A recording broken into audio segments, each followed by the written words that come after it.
A massive silver shadow claws at the heavy timber doors of Glacier Outpost just as the midnight blizzard peaks. Blood trails behind her, freezing instantly against the jagged ice. This isn't a forest myth. A legendary silver wolf, rare as the northern lights, collapses in the doorway, her amber eyes locked on Sarah. Sarah, an outcast vet, freezes. Every instinct screams, "Predator!" But those desperate eyes say, "Please." A rusted steel snare is buried deep in her bone, but the real shock, the slight swell of her belly. 3 lives, 1 storm, and no turning back. Sarah kneels on the icy floor, her breath hitching as she recognizes the creature before her. This is no ordinary predator. This is Aurora, the legendary silver wolf, a ghost that most locals believe only exists in folklore. As Sarah reaches out, her fingers sink into fur that feels like spun silk, but beneath the beauty lies a cold, jagged reality. A heavy steel snare is clamped tight around Aurora's hind leg, the metal biting deep into the bone. This mangled steel isn't an accident of the forest. It's the trace of a brutal 3-day hunt. Poachers have been tracking this silver coat across the frozen peaks, not for food, but for the fortune it commands on the black market. The wound is angry, pulsing with a fever that threatens to consume the great wolf. In the wild, this shimmering silver coat isn't a gift. It's a death sentence. While other wolves blend into the shadows with coats of gray and brown, Aurora stands out like a beacon against the dark timber. To survive this long with such a brilliant disadvantage, she had to be smarter and more intuitive than any other soul in the woods. She has spent years watching from the shadows, learning who to fear and who to trust. She knows that in a world of hunters, only another outcast can understand her pain. Sarah's hand moves to the wolf's flank, and her heart stops. A rhythmic ripple moves beneath the silver fur. Aurora isn't just fighting for her own life. She is carrying pups. 2, maybe 3. The realization hits Sarah like a physical blow. If she doesn't act now, the legend of the silver wolf ends tonight in this dark, freezing outpost. Sarah looks into those amber eyes and makes her choice. They are both outcasts now, 2 lonely souls against the coming storm. The lights flicker once, twice, and then die. The hum of the outpost vanishes, replaced by the shrieking wind. It is pitch black. Sarah's heart hammers against her ribs. She fumbles for a flashlight, the narrow beam cutting through the gloom to find Aurora's silver form. The wolf is shivering now. The infection is spreading, and time is running out. Outside, a chilling sound pierces the storm. A long, low howl. Then another. It isn't a cry for help, it's a challenge. The rival pack is circling the outpost. They smell the blood. They know their queen is down, and they are waiting for the darkness to do their work for them. Sarah stands at a crossroads. Every instinct tells her to bolt the door and stay back. This is an apex predator, and Sarah is completely alone. But as she looks at the mangled leg, something shifts. In the world of science, we call this the flow of compassion. When a healer sees a wound this deep, the brain's fear center, the amygdala, simply shuts down. The fight or flight instinct is replaced by a singular, intense focus on the injury. Sarah doesn't see a monster anymore. She sees a mother. She grips the flashlight between her teeth and opens her surgical kit. No power, no anesthesia, no backup. Just her, a dying legend, and the encroaching shadows. Sarah moves closer, her shadow dancing on the timber walls.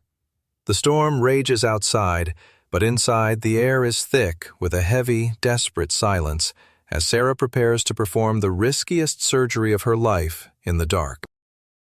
Sarah's hands shake as she prepares the local antiseptic. She knows she cannot use general anesthesia.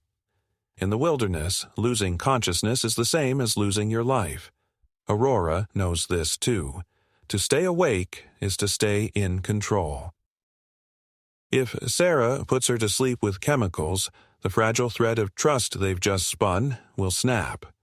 Aurora needs to feel the pain, and more importantly, she needs to see that Sarah is the one taking it away. The moment arrives. Sarah grips the heavy pliers. The steel snare is rusted and buried deep, biting directly into the nerve. As Sarah applies pressure to the metal, a low rumble builds in Aurora's chest, a sound of pure agony. But the wolf does not lash out. She does not snap her jaws. Instead, she does something that steals the air from the room. She shifts her massive weight, turns her head, and rests her chin firmly on Sarah's shoulder. It is a spiritual anchor. Aurora is pinning herself to the only thing keeping her from losing control. Sarah can feel the wolf's hot, ragged breath against her neck. Tears blur Sarah's vision, but she does not stop. She pries the metal teeth open, millimeter by millimeter. This is the covenant of consciousness. True trust is not built in comfort.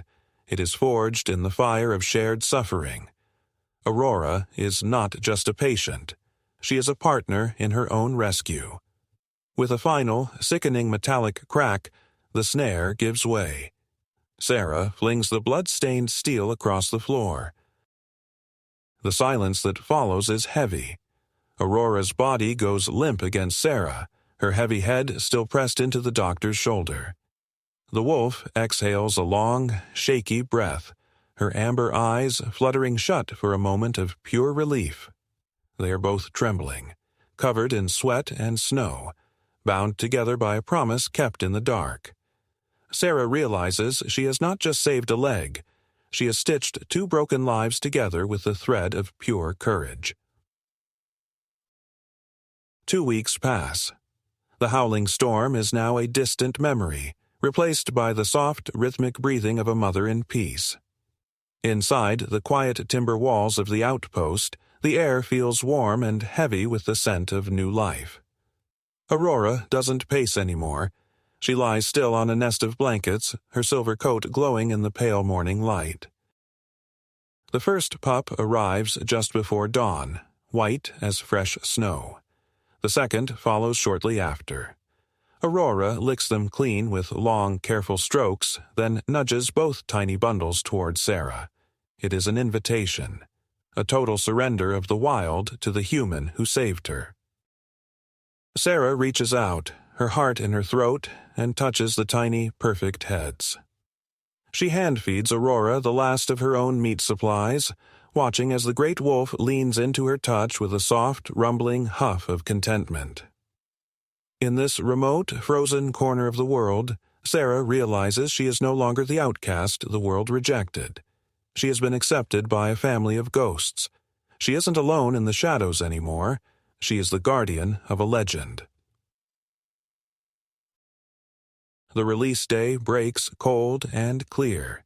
Sarah stands at the edge of the timberline, her throat tight, as Aurora and her pups vanish into the pines. She thinks that is the end of the story. She is wrong. Late that night, the northern lights ignite the sky in ribbons of emerald and violet. A sound shatters the silence. A single, powerful howl, followed by a dozen more. It isn't a threat, it's a chorus. Sarah steps onto the porch. Aurora stands in the clearing, but she isn't alone. Her new pack waits behind her, a silver army glowing under the aurora. Aurora walks forward, ignoring every rule of the wild. She gently drops a shimmering object at Sarah's feet. It is a silver claw sheath, the old layer shed from her healed paw. A piece of her strength, a promise of loyalty. She presses her head against Sarah's chest one last time, a low rumble in her chest, then melts into the shadows with her family. Months later, Sarah still lives in her timber outpost. The world sees an outcast, a woman alone in the cold. They are wrong. On the quietest nights, when the moon is high, the silver pack moves through the trees like mist. They are watching. They are keeping a promise.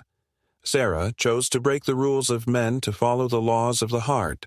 That is the oath of snow, a shield made of pure kindness that no rule or regulation can pierce. It is a reminder that compassion is never a waste, no matter the risk. Can you imagine anything more beautiful than that kind of trust? If this story moved you, hit that like button and share your most incredible animal moment in the comments. And if you haven't already, subscribe, because tomorrow I have another story that will stop your heart. This is why we protect them. See you in the next one.